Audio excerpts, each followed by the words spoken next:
સવાર સવારના નાસ્તામાં જો આ રીતે ટેસ્ટી ખાંડવી મળી જાય તો નાસ્તામાં બીજું જોઈએ જ શું. તો ચાલો એ ટેસ્ટી ખાંડવીની રેસીપી હું તમારી સાથે પણ શેર કરું. ખાંડવીની જરૂરી સામગ્રી માટે અહીંયા મેં 1 વાટકીનું માપ રાખી અને જે આપણે રેગ્યુલર બેસન હોય છે ઘરમાં એ લીધું છે. એ સેમ વાટકીના માપથી આપણે 1 વાટકી દહીં લીધેલું છે મીડિયમ ખાટું. 1 મરચું છે જેને આપણે ખાંડીને નાખીશું. આ મરચું છે એ વઘાર માટે છે. 1 નાનો ટુકડો આદુનો છે જે આપણે ખાંડીને ઉપયોગ કરીશું અથવા તો છીણીને. મીઠા લીમડાના પાન છે એ પણ વઘાર માટે છે. આ મરચાંનું 1 મરચું છે જેને ઝીણું કટ કરીને રાખ્યું છે એ પણ વઘાર કરીશું. વઘાર માટે આપણે સફેદ તલ લીધેલા છે, રાઈ લીધેલી છે. આ હિંગ આપણે બેટરમાં ઉમેરીશું. હળદર, સ્વાદ પ્રમાણે મીઠું અને 2 ચમચી જેટલું તેલ લીધેલું છે વઘાર માટે. પાણી આપણે જરૂરિયાત મુજબ વાપરીશું. 1 મોટું બાઉલ લીધું છે એમાં આપણે 1 વાટકી બેસન ઉમેરી દઈએ, 1 વાટકી દહીં ઉમેરી દઈએ. હવે આને મિક્સ કરી લઈએ.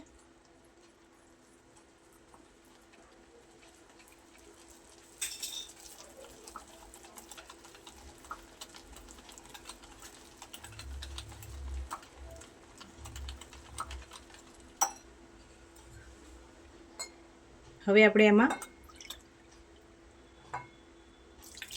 1.5 વાટકી પાણી ઉમેરીશું. આ બેટર બહુ થીક નહીં અને બહુ પતલું પણ નહીં, એ રીતનું રાખવાનું છે. થીક રાખીશું તો આપણી ખાંડવી વ્યવસ્થિત ચડશે નહીં. એ રીતે બેટર રાખવાનું છે. લમ્સ ના પડી જાય એનું ખાસ ધ્યાન રાખવાનું છે.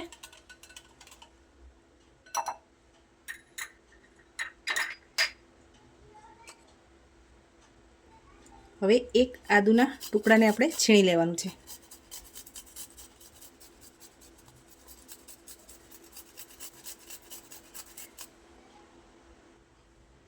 જે આપણે 1 મરચું લીધેલું છે એને ખાંડી દસ્તામાં ખાંડી લઈએ. આની આપણે અધકચરી પેસ્ટ કરીશું તો ચાલશે. છેલ્લે આપણે આને ગાળી જ લેવાનું છે.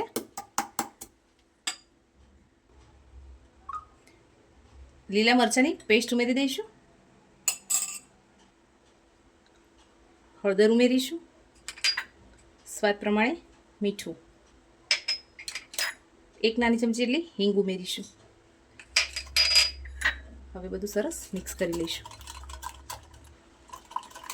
સરસ રીતે એને ફેટી લઈશું.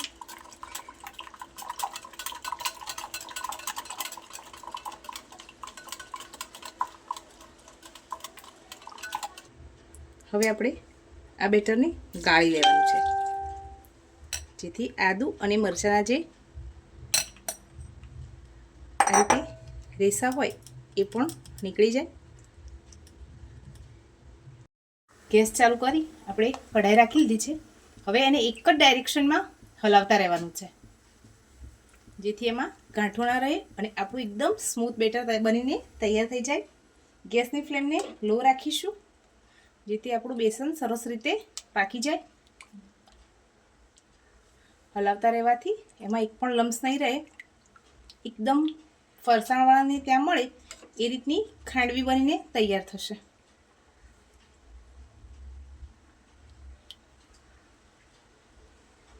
સતત હલાવતા રહેવાનું છે જેથી તળિયે બેટર ચોંટે નહીં.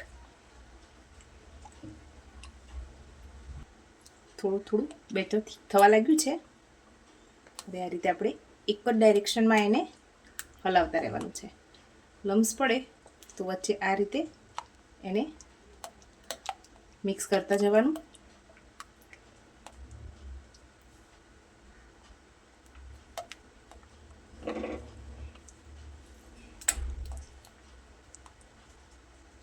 બે થી 3 મિનિટની અંદર જ આપણું બેટર જે છે એ થીક થવા લાગ્યું છે.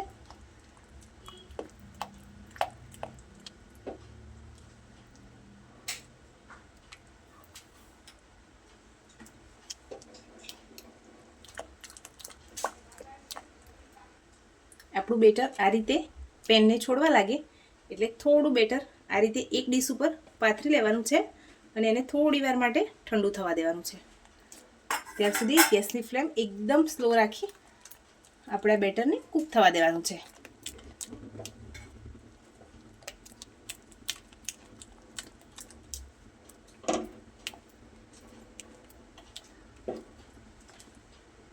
આપણું બેટર હવે તૈયાર થઈ ગયું છે.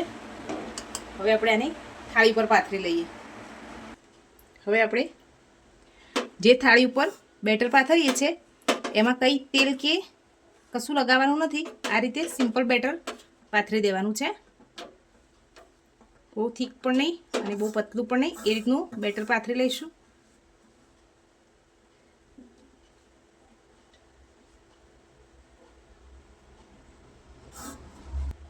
આપણે બંને પ્લેટમાં સરસ પાથરી લીધી છે. હવે આને થોડી વાર માટે ઠંડી થવા દઈએ, પછી એના રોલ વાળીશું.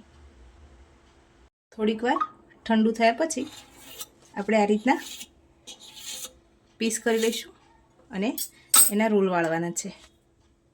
ઠંડુ થઈ ગયા પછી તમે વાળશો તો આસાનીથી આ રીતે સરસ રોલ વળી જશે અને આપણી ખાંડવી બનીને તૈયાર થઈ જશે. આ રીતે આપણે બધા જ ખાંડવીના રોલને વાળી લેવાના છે.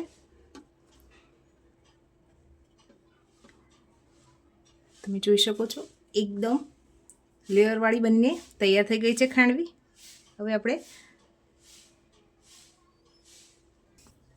ખાંડવી બનીને તૈયાર થઈ ગઈ છે. હવે આપણે એના વઘારની તૈયારી કરી લઈએ. વઘારિયામાં આપણે 1 ચમચી જેટલું તેલ ઉમેરીશું. તેલ ગરમ થાય એટલે 1 નાની ચમચી જેટલી રાઈ ઉમેરીએ. 1 ચમચી જેટલા સફેદ તલ ઉમેરીશું.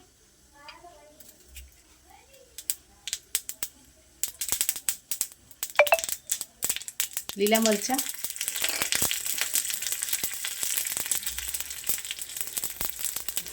મીઠા લીમડાના પાન. હવે આ વઘાર આપણે ખાંડવી ઉપર ઉમેરી દઈશું. ઉપરથી નાળિયેરની છીણ ઉમેરીશું. ફ્રેન્ડ્સ, આપણી ખાંડવી બનીને તૈયાર થઈ ગઈ છે. તમને મારી રેસીપી ગમી હોય તો લાઈક કરજો, શેર કરજો અને સબસ્ક્રાઈબ કરવાનું ભૂલતા નહીં. Thank you.